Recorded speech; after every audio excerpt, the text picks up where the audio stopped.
پورا شعر لیتے ہیں اور اس کو جب اپنی نظم میں یعنی استعمال کرتے ہیں تو اس کے نتیجے میں معانی میں کس قدر توسیع کر دیتے ہیں اور اثرات کی دھار کو کس قدر تیز کر دیتے ہیں۔ مثال کے طور پہ آپ یہ دیکھیے کہ طالب آملی کا ایک شعر ہے کہ زغارت چمنت بر بہار منت ہاست، ذرا دیکھیے کہ گل بدستے تو از شاخ تازہ تر مانت، یعنی جب محبوب کے حسن کو یعنی پھول پر تشبیہ یعنی پھول پر ترجیح دے دی ہے محبوب کے ہاتھ کو کہ جو ہاتھ میں پھول ہے وہ اس پھول سے بہتر ہے جو شاخ پر ہے، بالکل، یعنی اس خوبصورتی کو بتا رہے ہیں۔ لیکن آپ دیکھیے کہ اقبال نے اس کو یعنی کس طرح تضمین کیا ہے کہ بغیر این ہمہ سرمایہ بہار از من کہ گل بدستے تو شاخ تازہ تر مانت۔ یا مثلا نظیری کا ایک یعنی مشہور شعر لے کے اس کا ایک مصرع لیا ہے، اور چونکہ اقبال جو ہیں غیرت کو ترجیح دیتے ہیں، ہمت، شجاعت، حوصلہ مندی یہ ان کے کلام کے بنیادی عناصر ہیں، چنانچہ کہتے ہیں کہ بے ملک جم نہ دے ہم مصرع نظیری را، بے ملک جم نہ دے ہم مصرع نظیری۔ ذرا آپ غور کیجئے اس ایک مصرے پہ غور کیجئے، اس میں کیسی قوت ہے۔ بے ملک جم نہ دے ہم، جمشید کا پورا ملک جو ہے وہ بھی حقیر ہے نظیری کے اس مصرے کے مقابلے۔ بے ملک جم نہ دے ہم مصرع نظیری را کسے کہ کشتہ نشد از قبیلہ ما نیست۔ یا مثلا وہ مشہور نظم آپ دیکھ لیجئے ایک فلسفہ زدہ سید زادے کے نام، تو اپنی خودی اگر نہ کھوتا زناری برگسا نہ ہوتا، تو آپ دیکھیے کہ اس کے آخر میں تو یعنی تحفۃ العراقین سے انہوں نے دو شعر جو ہیں وہ درج کیے ہیں۔ میں ان میں سے صرف ایک شعر پڑھتا ہوں، اور وہ شعر یہ ہے کہ چون دیدہ راہ بھی نہ داری قائد کرشی بے از بخاری۔ تو یہ ہے انداز اقبال کا کہ وہ تضمین کرنے کے نتیجے میں بعض اوقات ان شاعروں کی قدر و قیمت بھی بڑھا دیتے ہیں اور ان شعروں کی قدر و قیمت بھی بڑھا دیتے ہیں جو بظاہر ہماری نگاہ میں اس طرح بہت اچھی بات کی۔ یہ ایک میں سمجھتا ہوں بڑا کمال ہے، اور یہ ایک بڑے شاعر ہی کو میسر آ سکتا ہے۔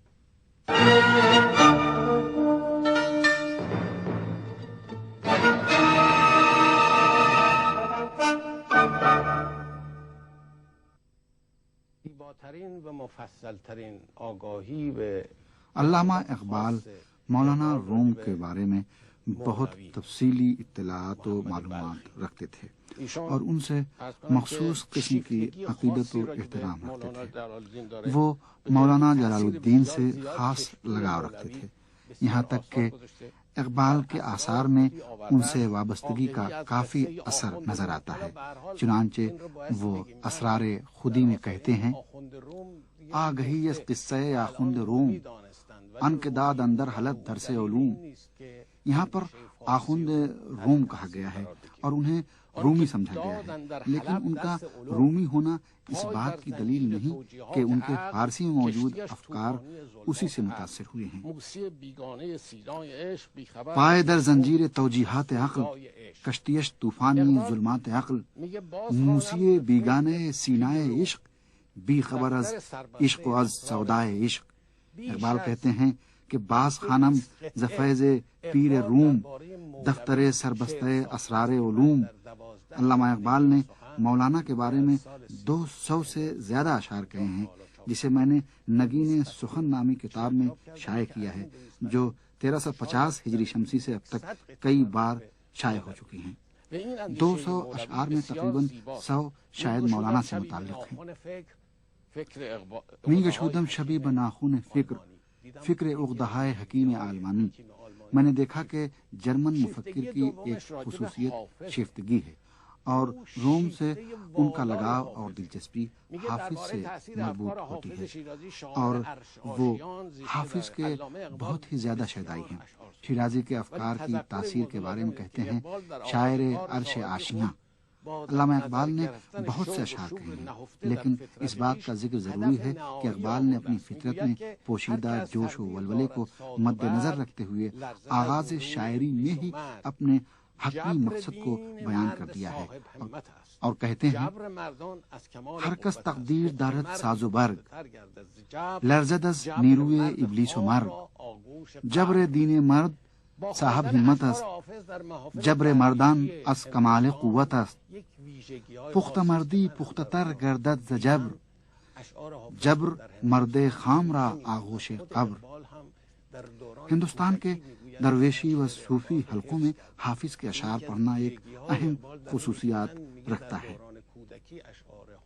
جس کا میں نے وہاں مشاہدہ کیا ہے۔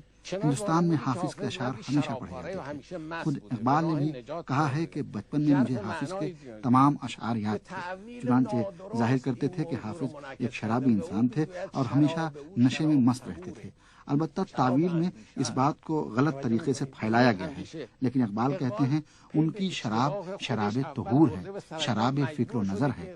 اقبال اپنی پہلی غلطی سمجھ گئے تھے اور آخرکار وہ اس بات کو رد کرنے پر مجبور ہو گئے جسے انہوں نے مدت قبل کہا تھا، اور یہ کہ پہلے انہوں نے کہا تھا کہ حافظ ایک شراب خور انسان تھے، لیکن بعد میں انہوں نے اپنے اشعار میں اپنی غلطی کا اعتراف کیا ہے۔ وہ کانفرنسوں میں بھی واضح طور پر کہا کرتے تھے کہ میں حافظ کے اشعار پڑھنے کے بعد ان کا شیدائی ہو چکا ہوں۔ جہان عشق نہ میری نہ سروری داند، ہمین بس ہست کے آئینی چاکری داند، بیا بمجلس اقبالو یک دو ساغر کش، اگرچہ سر نہ تراشد قلندری داند۔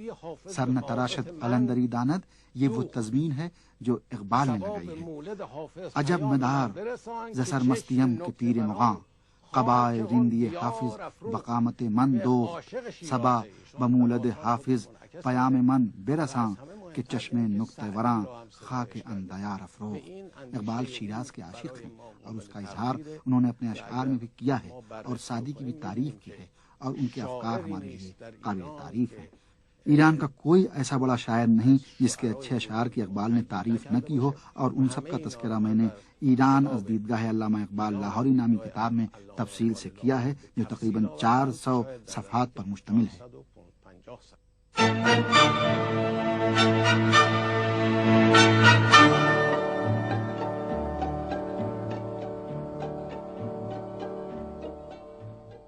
ناظرین کرام، یہ ایک چھوٹا سا تبصرہ تھا اقبال اور فارسی شعراء کے حوالے سے۔